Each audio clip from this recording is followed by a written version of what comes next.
பொது நலம்.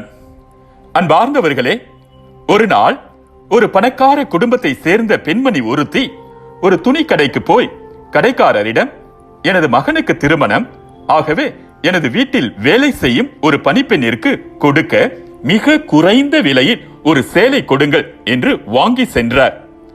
சிறிது நேரத்திற்கு பின்னர் அதே கடைக்கு அந்த வீட்டு பணிப்பெண் வந்தார். அவர் கடைக்காரரிடம், என் முதலாளி அம்மாவின் மகனுக்கு திருமணம், எனவே எனது முதலாளி அம்மாவுக்கு பரிசாக கொடுப்பதற்கு உங்கள் கடையில் மிக உயர்ந்த விலையுடைய சேலைகளை எடுத்து போடுங்கள் என்று பார்த்து மிக உயர்ந்த விலையுடைய ஒரு சேலையை வாங்கி சென்றார். அன்பார்ந்தவர்களே, இதில் யார் பணக்காரர்? பணம் உள்ளவர் எல்லாம் பணக்காரர் அல்ல. அதை கொடுக்க நினைப்பவரே உண்மையான பணக்காரர். இந்த உலகத்தில் நிறைய நல்ல மனிதர்கள் வாழ்ந்து கொண்டுதான் இருக்கிறார்கள். அவர்கள் நம் கண்களுக்கு தென்படவில்லை என்றாலும் பரவாயில்லை. நாம் அவர்களில் ஒருவராக இருக்க முயற்சி செய்வோம். தொடக்கம் நாமாக இருப்போமே.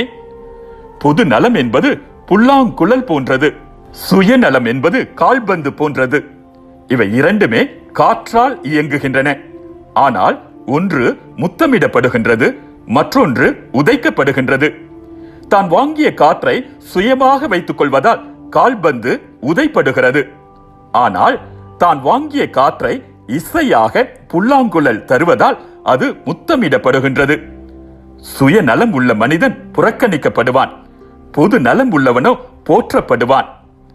தன்னலம் நாடுபவர்களாய் உண்மைக்கு பணியாமல் அநீதிக்கு பணிபவர்களின் தலைமேல் கடவுளுடைய சினமும் சீற்றமும் வந்து வீழும்.